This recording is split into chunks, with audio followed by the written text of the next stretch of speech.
합니다. 오늘 우리 본문을 통해서 상을 얻도록 다름질하라 26번째 말씀드리겠습니다. 이자가 어찌 내 집에 들어오겠느냐 제목으로 같이 계속해서 지난주에 이어서 말씀드리도록 하겠습니다.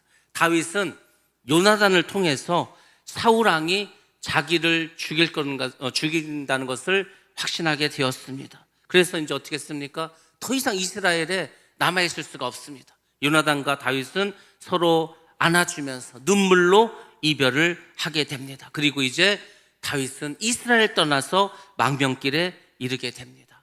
망명을 하기 전에 그 다윗의 마음속에 내가 주님의 전에 가서 또 주님을 만나고 예배 드려야 되겠다. 그리고 그곳에서 나의 필요한 도움을 얻어야 되겠다. 이 마음을 갖게 됩니다. 그래서 다윗이 이제 주님의 전을 찾아가게 됩니다. 근데 이렇게 다윗의 마음속에 주의 전에 가서 예배를 드려야 되겠다는 그 마음을 하나님이 주셨다는 겁니다. 그것이 바로 하나님의 섭리였다는 겁니다. 많은 사람들이 생각합니다. 예수를 믿으면 이제 내 삶 속에서 어려움은 다 없어지고 그냥 모든 것이 만사형통할 것이다, 이렇게 생각을 합니다. 근데 그렇지 않습니다. 예수를 믿어도 이 땅에서 당하는 환난과 핍박은 더 많아지면 더 많아졌지 없어지지 않습니다. 근데 예수를 믿으면 믿지 않는 자들과 다른 것이 있습니다. 그것은 뭐냐면 어려움 가운데, 환난 가운데 하나님께서 믿는 자에게는 피할 길을 열어주신다는 겁니다. 그에게 지혜를 주신다는 겁니다. 오늘도 여러분들이 이 말씀 통해서 배울 것은 환난과 핍박과 어려움 가운데에서 피할 길을 주시는 하나님을 여러분들 오늘 말씀을 통해서 배우시기 바랍니다. 깨달으시기 바랍니다. 그 하나님을 영접하시고 만나시기 바랍니다. 그럼 여러분이 주님이 오시는 그날까지 은혜 충만, 성령 충만한 가운데 주님이 기뻐하시는 복된 삶을 누리게 될 줄로 믿습니다. 다윗은 블레셋으로 망명을 떠났습니다. 그렇지만 그곳에서도 하나님을 의지하고 기도합니다. 하나님의 보호하심을 믿었습니다. 다윗은 이스라엘 땅에서나 블레셋 땅에서나 여전히 함께 하신 하나님을 의지했습니다. 우리의 신앙생활이 뭔지 아십니까? 우리의 믿음 생활이 뭔지 아십니까? 하나님을 의지하는 것입니다. 그게 믿음입니다. 왜냐하면 많은 사람들은 하나님을 의지하지 않습니다. 힘세고 돈 많고 권력 있는 사람을 의지합니다. 그래서 하나님보다 자기를 의지하고 돈을 의지하고 사람을 의지합니다. 믿음은 다른 게 아니고 내가 하나님을 의지하는 겁니다. 이 다윗처럼 내가 도망자의 신세에 있던, 내가 왕이 되었던 간에 하나님을 의지하는 것, 그것이 믿음 생활인 줄로 믿습니다. 그러니까 여러분들 하나님을 열심히 의지하시고 그분께 내어 맡기시고 그분을 믿으시기 바랍니다. 그럼 반드시 하나님께서 여러분과 함께 하실 줄로 믿습니다. 다윗이 이제 놉이라는 도시로 갑니다. 놉. 왜 놉으로 갔겠습니까? 놉에 바로 성막이 있기 때문입니다. 그 성막에는 제사장이 있었는데 아히멜렉이라는 대제사장이 있었습니다. 다윗은 하나님의 전에서 예배하고 싶은 마음이 들었습니다. 내가 하나님의 품에 안겨야 되겠다라는 그 마음이 들었습니다. 우리가 최종적으로 의지할 곳은 바로 하나님의 품이라는 겁니다. 그리고 지금 다윗은 도망자 신세이기 때문에 굉장히 배가 고팠습니다. 어디 가지를 못해. 왜냐하면 누군가가 신고를 하면 붙잡힐 수밖에 없는 신세였습니다. 그래서 생각을 했습니다. 내가 하나님께 가면 하나님께서 먹을 것을 주실 것이다.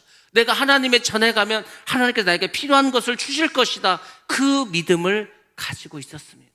마치 먼 외국에 떠나 있는 자녀가, 아니면 다른 그 객지에 나가 있는 자녀가 오랜만에 부모님의 집에 가면은 또 그 부모님 내가 좋아하는 음식을 주시고 부모님이 나를 사랑해 주시고 그곳에 가면 내 마음이 편해지고 내가 부모님 품에 안기고 싶다, 이 마음이 있지 않습니까? 그런 것처럼 다윗은 주님의 전에 가면은 주님께서 먹을 것도 주시고 그분의 풍성한 사랑도 내려주시고 그곳에서 필요한 모든 것을 베풀어 주실 거라는 것을 믿었습니다. 다윗은 일평생 하나님의 전을 사랑했습니다. 그것이 시편 여기저기에 계속 나옵니다. 궁정에서의 백날보다 하나님의 전에서 문지기로 사는 게 더 낫다고 할 만큼 다윗은 하나님 전을 사랑하셨습니다. 그래서 여러분들이 이 세상을 살아가면서 이 주의 전을 생각할 때 이곳을 아늑한 주님의 품으로 생각하시기 바랍니다. 부모님의 그 따뜻한 품으로 생각하시기 바랍니다. 이곳에 와서 상처받고 고통당한 여러분의 삶이 위로받으시고 이곳에 와서 평안함을 누리시기 바랍니다. 그리고 주님의 전에서 여러분들이 정말로 참 기쁨도 누리시기 바랍니다. 오늘 많은 성도들이 이것이 없어 주의 전에 와서 위로를 받고 평안함을 얻고 삶에 다시 어떤 활력을 가져야 되는데 교회를 억지로 나와. 교회 오면은 오히려 힘들어. 교회 오면 더 스트레스를 받아. 누구 때문에 못 나가겠어. 이것이 오늘날의 우리 성도들이지 않습니까?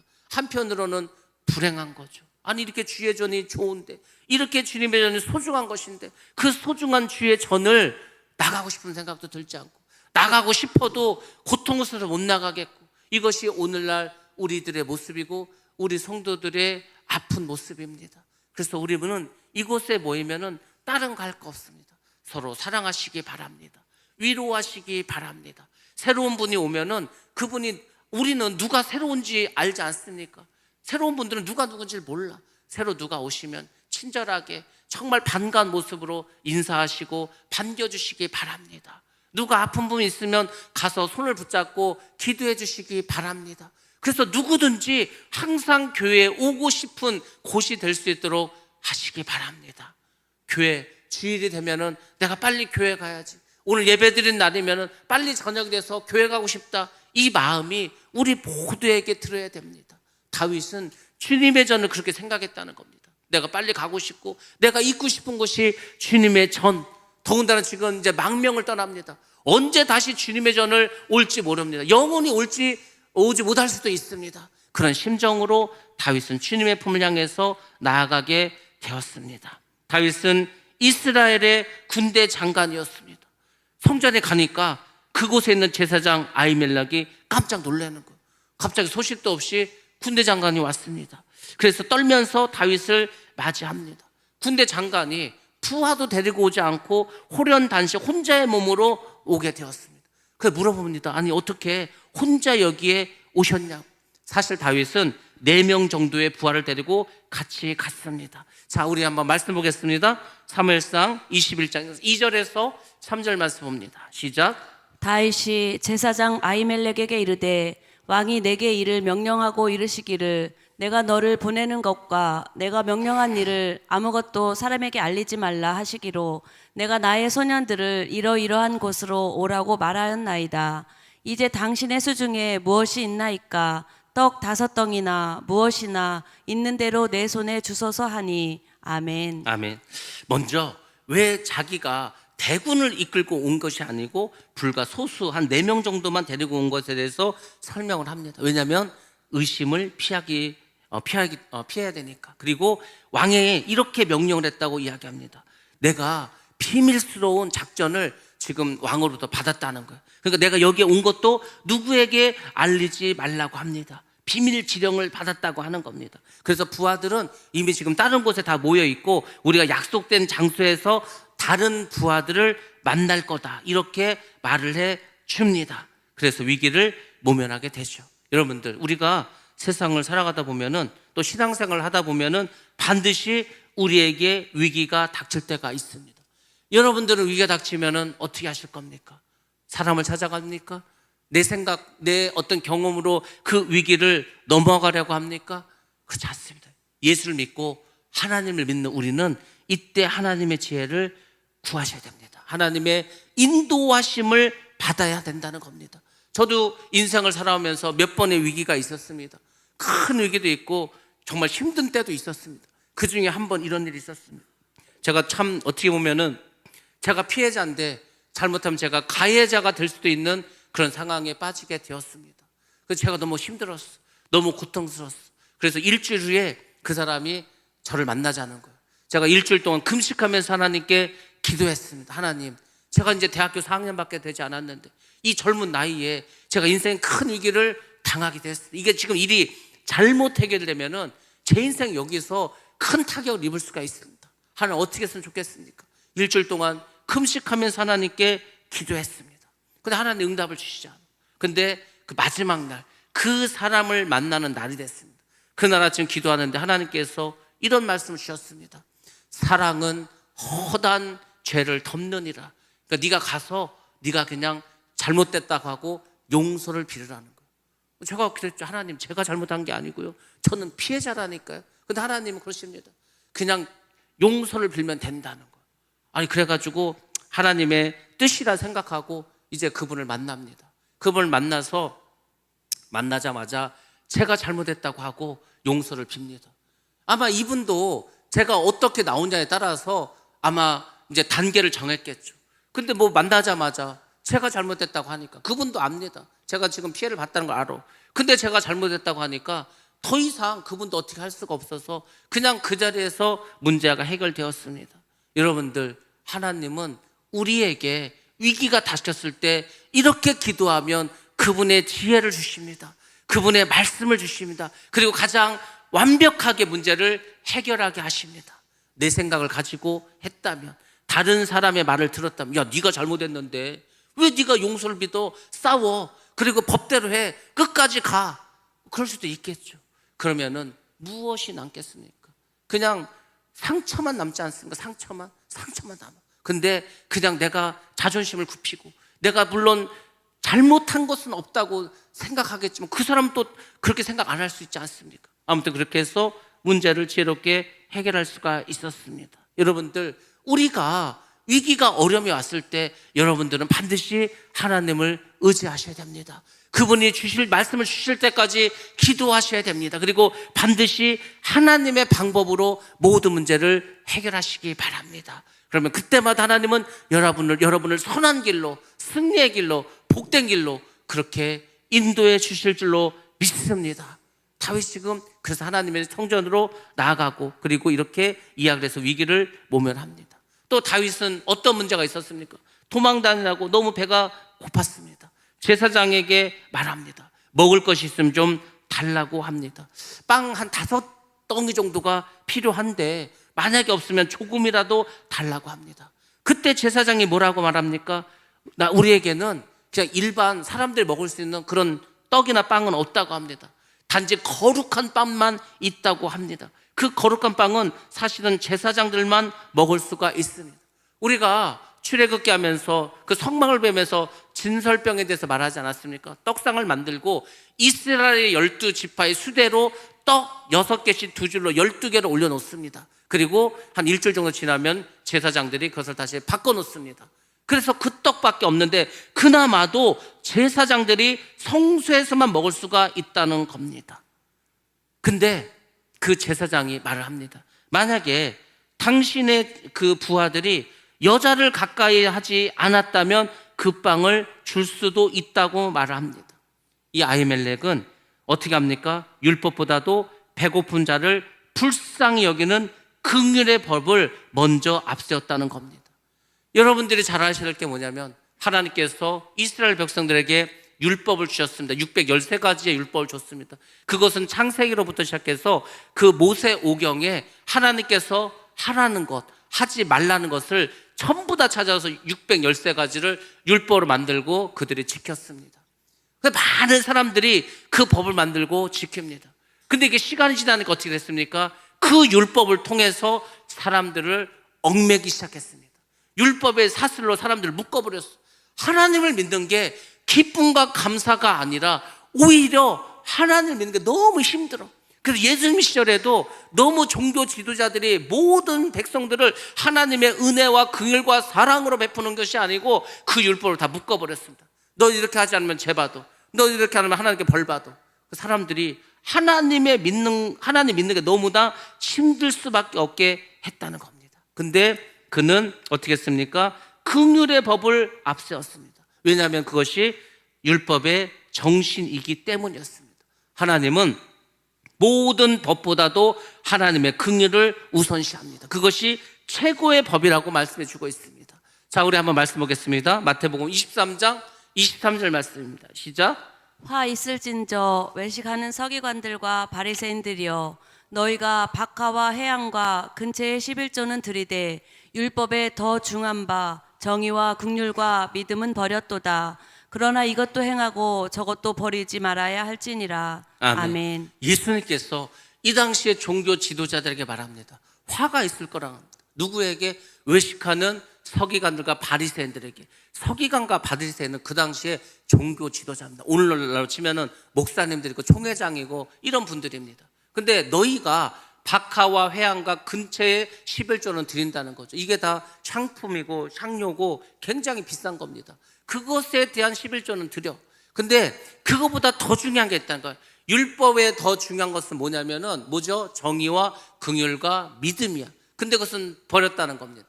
근데 예수님 뭐라 그러죠? 너희가 이것도 행하고 너희들이 그런 박하와 해안과 근처에 11조도 드리고 그 다음에 뭐죠? 정의와 긍휼과 믿음도 버리지 말라는 겁니다. 결국 율법은 다른 게 아니죠. 우리가 하지 말아야 될 거와 할 것이 있어. 믿는 사람이라면. 근데 하나님은 우리가 그것을 다 못 지킬 것을 압니다. 율법을 어떻게 다 지키고 우리가 삽니까? 그렇다고 율법을 안 지킬 수도 없겠죠. 그래서 하나님께서 새로운 법을 만드십니다. 내가 예수를 너를 위해서 보내주겠다. 근데 그 예수가 너희들을 위해서 십자가에서 죽었다. 너희를 위해서 죽었다는 것을 믿기만 하면 너희들이 성경에 있는 모든 율법을 다 지킨 것이라고 내가 인정해 주겠다. 그게 의로움이지 않습니까? 그게 의롭다함을 받았다는 거 아닙니까? 우리가 왜 예수를 믿으면 구원받는지 아십니까?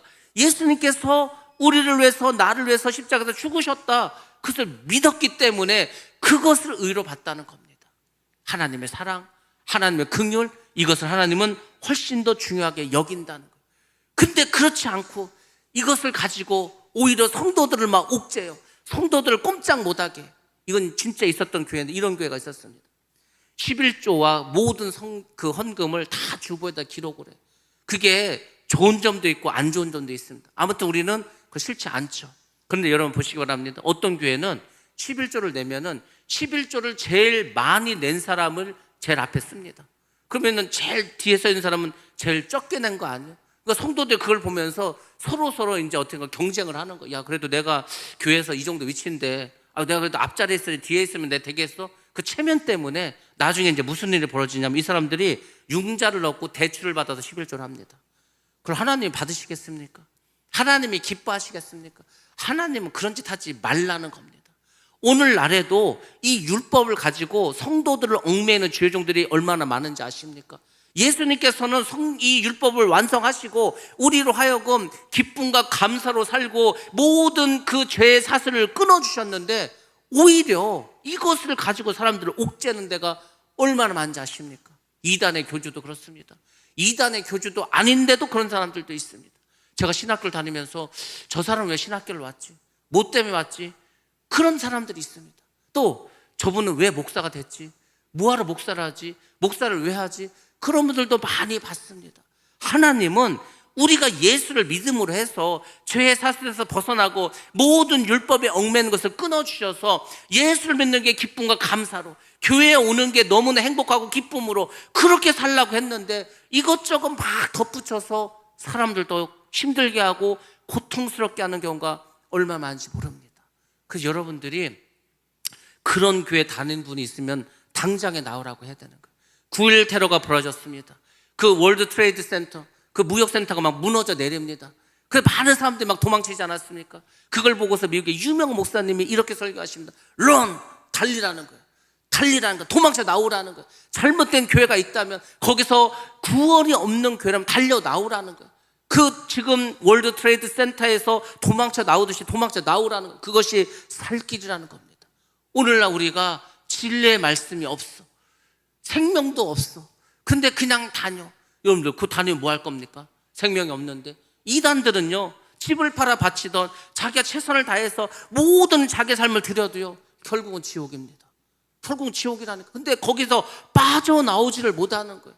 거길 나와야 사는데. 여러분들, 우리에게 율법을 주신 것은 다른 게 아닙니다. 사랑하라는 거예요. 율법의 형식이 뭡니까? 하나님을 사랑하고 이웃을 내 몸과 같이 사랑하라. 이게 율법의 정신입니다. 지금 어찌 보면 이 제사장은 제사장들만 먹어야 될 빵이에요. 근데 지금 다윗이 너무 배가 고파. 그 부하들도 배가 고파. 그러니까 그 율법의 정신을 깨닫고서 그들에게 먹을 것을 주었다는 겁니다. 다윗이 말합니다. 우리가 원정길에 오를 때 여자를 가까이 하지 않았다. 이번 출정은 사명을 띤 중요한 일이기 때문에 이미 우리 부하들은 정결한 상태다. 그러니까 떡을 달라고 합니다. 결국 제사장은 거룩한 떡을 그들에게 줍니다. 새로 만든 떡은 하나님께 진설을 하고 물려낸 것을 그들에게 주었습니다. 하나님은 하나님을 사랑하고 이웃을 사랑하라는 이 최고의 법을 우리에게 이 사건을 통해서 보여주십니다. 하나님은 율법에 얽매는 분이 아닙니다. 하나님 그분 스스로가 우리에게 율법을 주시고 그것을 파괴하심으로 무엇이 더 중요한 것을 우리에게 보여주고 있는 것입니다. 그러니까 여러분들이 쓸데없는 게 얽매이지 마시기 바랍니다. 주님 우리에게 자유함을 주셨습니다. 생명을 주셨습니다. 그 안에서 기뻐하시고 감사하는 여러분이 되시기를 주님의 이름으로 축원합니다.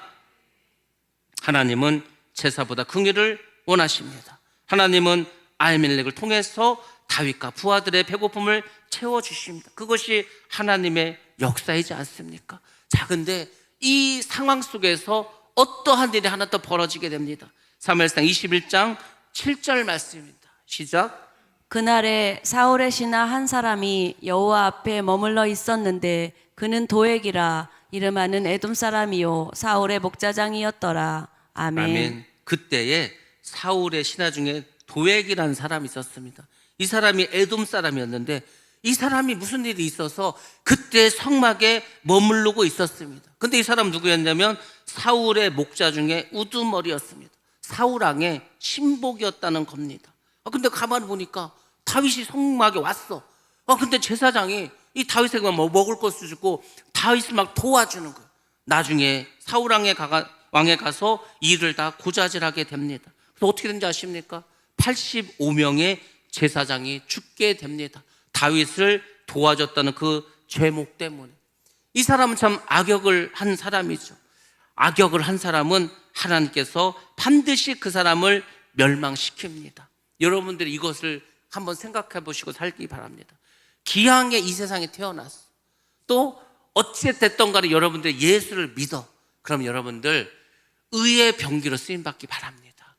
성경에 보면은 의의 병기로 쓰임받은 사람이 있고 죄의 병기로 쓰임받은 사람이 있습니다. 기왕이면은 우리가 하나님을 위해서 하나님께 의의 병기로 쓰임받아야 천국도 가고 그 천국에서 면류관도 받고 영광스러운 삶을 살지 않겠습니까? 근데 많은 사람들이 죄의 병기로 쓰임받습니다. 성경에 보면은 하나님을 대적하고 결국 지옥 가서 멸망당한 사람들 얼마나 많이 나옵니까? 그러니까 도액과 같은 사람 되지 말고 하나님을 위해서 살아가시기 바랍니다. 그것이 이 땅에서도 복된 일이고 저 하늘나라에서 영원한 하늘나라를 우리가 상속받는 일이지 않습니까? 아무튼 다윗은 배가 이제 부르게 되었습니다. 근데 배가 부르니까 이제 또 다른 것이 필요해. 뭐가 필요하냐면 무기가 필요하게 되었습니다. 그래서 이제 아히멜렉에게 부탁합니다. 혹시 여기에 창이나 칼이 있으면 좀 달라는 거예요. 왕이 너무 명령을 갑자기 내리고 내가 급히 나오느라고 칼도 가져오지 못하고 아무 무기도 가지고 오지 못했다고 말합니다. 그 여러분 보시기 바랍니다. 아니 성전에 무슨 무기가 있겠습니까? 성전에 무슨 먹을 것이 있겠습니까? 근데 다윗은 어떻게 합니까? 그 모든 것을 지금 요구했다는 겁니다. 하나님은 어떻게 하셨죠? 이 아히멜렉 제사장을 통해서 자기에게 무기도 주실 거라는 그 믿음을 다윗에게 주셨습니다. 여러분들이 때로는 이걸 좀 생각해. 제가 신앙생활 하면서 또 이렇게 목회를 하면서 그 생각을 합니다. 이거는 내가 생각해도 이게 좀 말이 안 되는 일이야. 근데 하나님은 그걸 기도하라고 합니다. 그를 행하라고 하는 거예요. 아니 하나님 성막에 무슨 먹을 게 있겠습니까? 식당도 아닌데 그 성막에 무슨 무기가 있겠습니까? 거기가 무슨 무기 창고도 아닌데 근데 하나님은 다윗으로 하여금 먹을 것도 구하고 무기도 구하라고 합니다. 그것을 믿음으로 구했다는 거예요. 여러분 믿음이 뭔지 아십니까? 구하는 겁니다. 오늘 많은 사람들이 하나님께 구하지 않습니다. 우리나라가 유교를 겪고 참 힘들고 어렵습니다. 50년대 60년대를 지나면서 70년대가 넘었으면서 이제 우리가 조금씩 살기 시작해. 그러면서 교회마다 부흥이 됩니다. 80년대요 우리 성도들의, 우리 집사님, 권사님, 장로님들의 믿음이요, 지금으로 치면 목사님들보다 훨씬 더 믿음이 좋았습니다.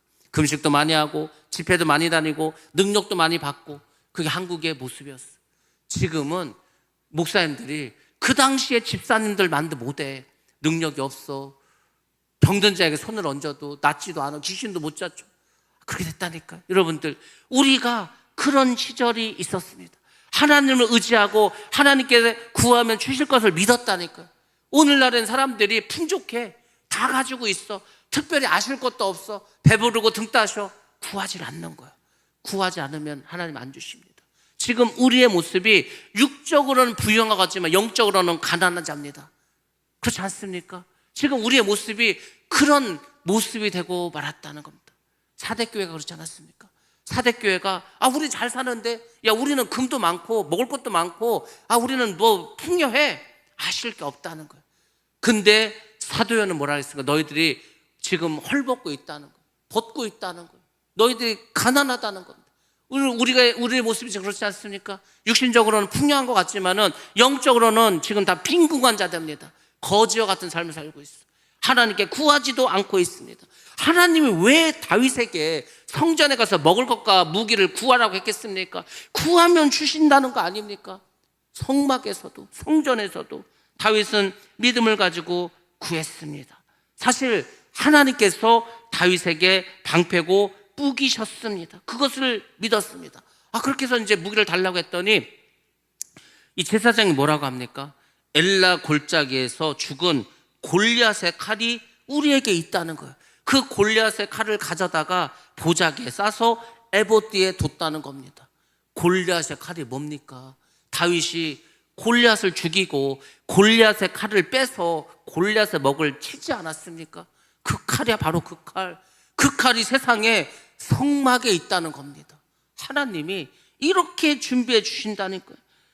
그래서 하나님께서 지금 다윗은 그 칼을 알지 않습니까? 자기가 친히 그 칼로 골리앗의 목을 벤 칼인데, 아무튼 그 제사장은 이것밖에 없으니 이거라도 가져가려면 가져가라고 합니다.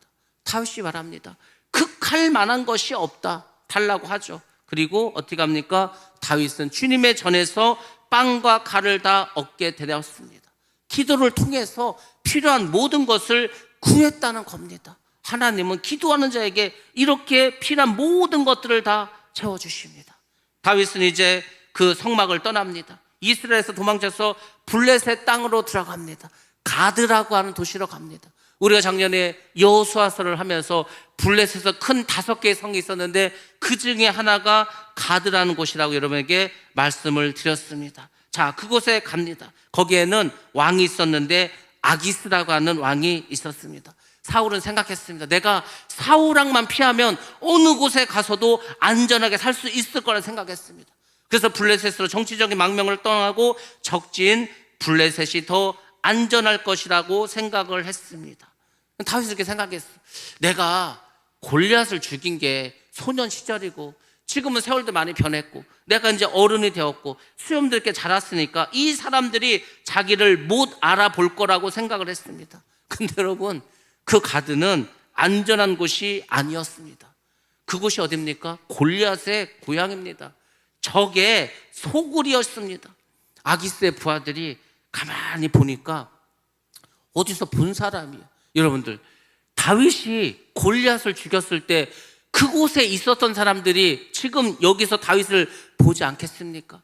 다윗하고 블레셋이 계속 싸웠는데 그 전쟁터에서 다윗을 본 사람들이 없겠습니까? 가만히 보니까 저런 봐라, 저 다윗 아니야, 다윗? 저 이스라엘 장수 다윗이 아니냐? 이렇게 이제 그 사람들이 다윗을 알아보게 되었습니다. 그래서 이 사람들이 다윗을 붙잡았습니다. 왕에게 데려갔습니다. 다윗은 그동안 블레셋에 너무나 많은 피해를 주었던 적장이었습니다. 그리고 이 사람은 분명히 이스라엘의 왕 다윗이라고 생각을 합니다. 지금 다윗이 왕이 아닙니다. 다윗은 지금 도망자 신세입니다. 근데 이 사람들은 다윗을 왕이라고 했습니다. 왜 그런지 아십니까? 이스라엘 여인들이 사울은 천천히요 다윗은 만만이라 이렇게 춤추고 노래하는 것을 블레셋 사람들이 알고 있었다는 겁니다. 뭐 어떻게 알았겠습니까? 블레셋이 이스라엘의 간첩을 안 보냈겠습니까? 간첩 보냈죠. 그러니까 이스라엘의 상황을 잘 알고 있는 거. 지금 이스라엘에서 다윗이라는 장수가 잘 나가고 있다. 자기들도 안죠. 다윗을 전쟁터에서 한두 번 만났습니까? 다윗과 싸우면 연전연패야. 블레셋은 한 번도 못 이겼습니다. 다윗이 다 이겼어. 알고 있죠. 야, 다윗이 그런 사람이라는 것을 알고 있는데 그 다윗이 자기 발로 자기들에게 왔다는 겁니다. 야, 우리가 왕에게 데려가서 상을 받자. 상을. 그렇게 해서 적장을 잡았다고 하고 데려가게 되었습니다. 자랑스럽게 이제 다윗을 왕에게 데려갑니다. 자, 그때 어떤 일이 벌어졌습니까? 사무엘상 21장 12절과 13절 말씀 봅니다. 시작. 다윗이 이 말을 그의 마음에 두고 가드왕 아기스를 심히 두려워하여 그들 앞에서 그의 행동을 변하여 미친 채 하고 대문짝에 그적거리며 침을 수염에 흘리매. 아멘. 아멘. 아기스 왕에게 끌려갈 때 다윗에게 두려움이 임했습니다. 지금 끌려가는데 블레셋 사람들 얘기를 들어보니까 자기가 다윗인 것도 알고 자기가 골리앗을 죽인 것도 알고 자기가 전쟁에서 많은 블레셋 사람들을 죽인 것도 다 아는 거예요. 그러니까 그런 말 할 때마다 얼마나 가슴이 뜨끔뜨끔 하겠습니까? 과거의 승리가 이제 자기의 죽음이 원인이 되고 말았습니다. 다윗은 가드왕 앞에서 죽을 것 같은 생각이 들어서 야, 이거 내가 지금 그 왕에게 끌려가면은 죽을 수밖에 없는데 풍전등화 같은 위기가 다윗에게 찾아왔습니다. 이때 다윗이 그때의 심정을 하나님께 기도하면서 이렇게 시편에 남깁니다. 시편 34편 6절 말씀입니다. 시작. 이 곤고한 자가 부르짖음에 여호와께서 들으시고 그의 모든 환난에서 구원하셨도다. 아멘. 아멘. 다윗이 바로 이 상황을 대해서 쓴 게 시편 34편입니다. 공고한 자가 누굽니까? 자기죠, 자기. 자기가 지금 불려가면 죽게 생겼어. 왕 앞에 가면 죽게 생겼어. 하나님께 부르짖었다고 하지 않습니까? 속으로 얼마나 하나님께 살려달라고 기도했겠습니까? 그때 여호와께서 들으시고 그의 모든 환난에서 구원하셨도다. 그러니까 다윗은 아는 거예요. 지금 자기가 이때 내가 잘못하면 죽을 수밖에 없다는 것을 알았습니다. 근데 기도했죠. 기도하면서 하나님께서 도우셨습니다. 하나님은 이 일을 통해서 하나님보다 아기스 왕을 더 두려워한 그 죄를 사실 다윗에게 회개하게 하셨습니다. 그리고 하나님을 경외하는 법을 배우게 하셨습니다. 하나님 왜 우리에게 힘든 일을 주시고 어려운 일을 주시고 위기를 주시고 환난을 주시는지 아십니까? 이런 일을 통해서 하나님을 만나라는 거예요. 이런 일을 통해서 도와주시고 역사하시는 하나님을 경험하라는 겁니다. 그러니까 여러분들이 힘들고 어렵고 환난과 위기에 닥치면은 기도하라는 거예요. 하나님을 만나라는 겁니다. 그리고 그때 하나님은 반드시 우리를 구원해 주십니다. 하나님께서 다윗을 어떻게 구원해 주신지 아십니까? 뭐 대군을 보냈습니까? 이스라엘에서 무슨 무기를 보내가지고 공격했습니까? 그게 아닙니다.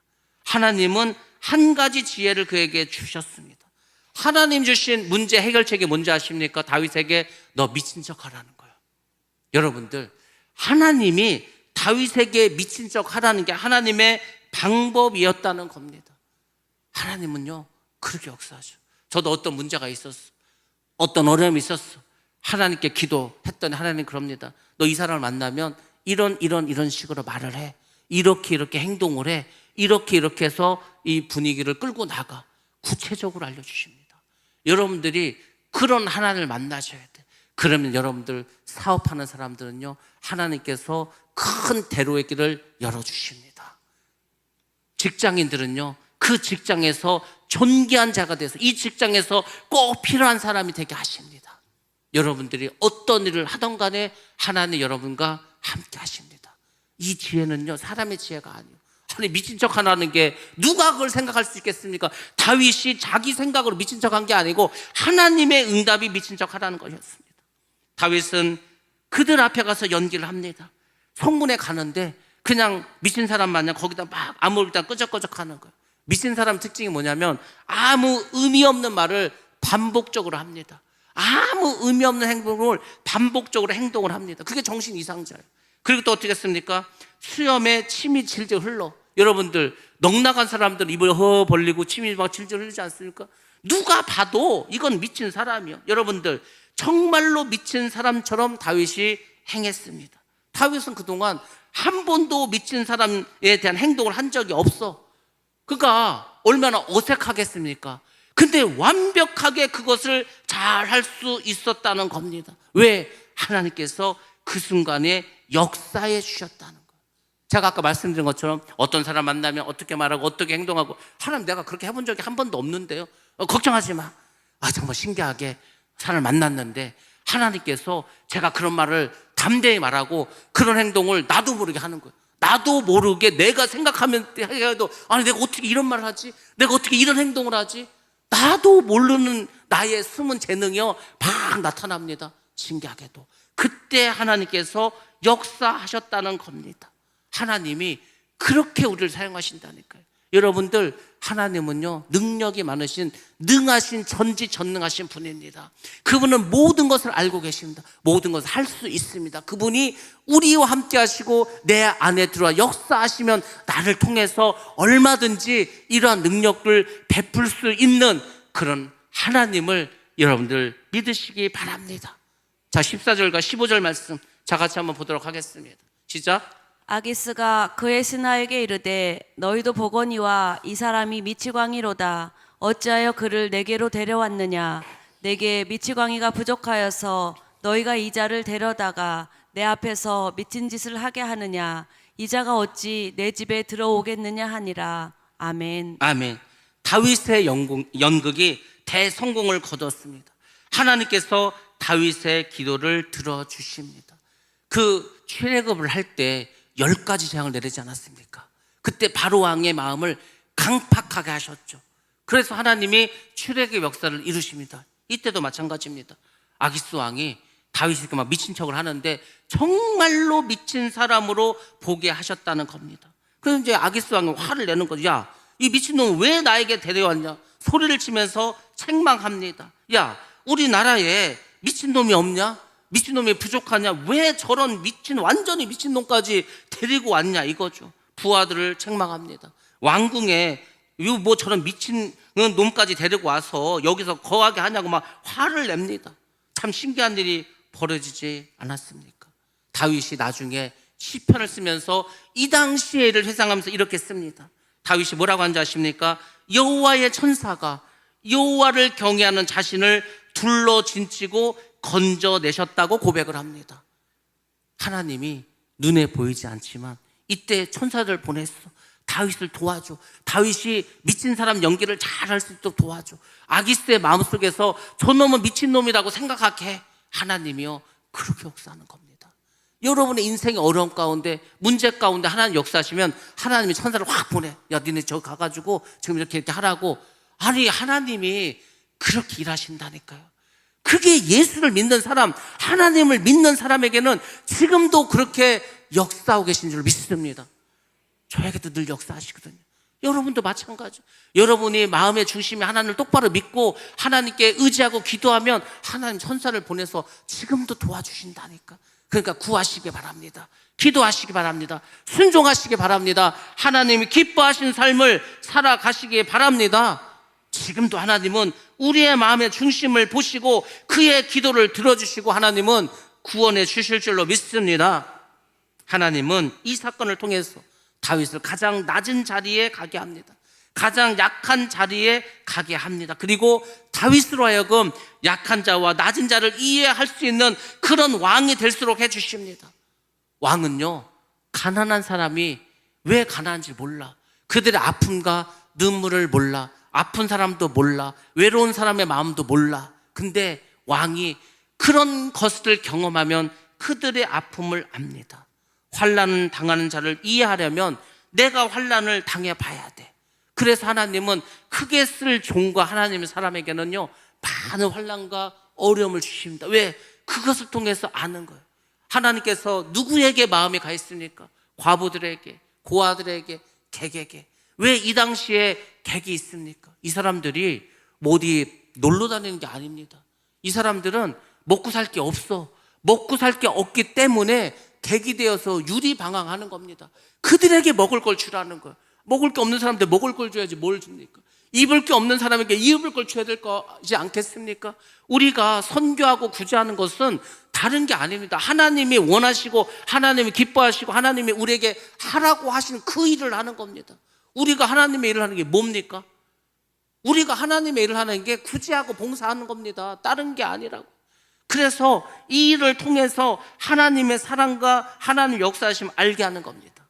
나중에 이제 다윗이 없는 자, 연약한 자를 위해서 그렇게 일한다는 소문이 났습니다.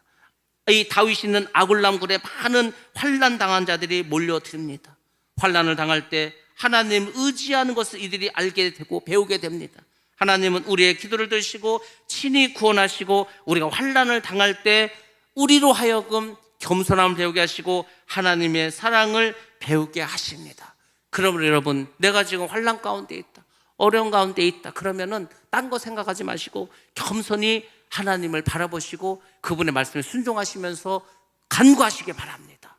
그리고 여러분들이 그 위기를 통해서 살아계신 하나님을 경험하시기 바랍니다. 때가 되면 하나님께서 여러분에게 벗어날 수 있는 그 길을 열어주십니다. 그것을 믿고 계속 믿으러 나가면 하나님께서 여러분을 사용하십니다. 더 크게 사용하십니다. 그런 선하시고 좋으신 하나님을 믿으시고 오늘도 믿음 안에서 살아가시기 바랍니다. 반드시 하나님께서 여러분과 함께 하시고 천사를 동원해 주실 줄로 믿습니다. 그런 축복의 사람들 다 되시기를 주님의 이름으로 축원합니다.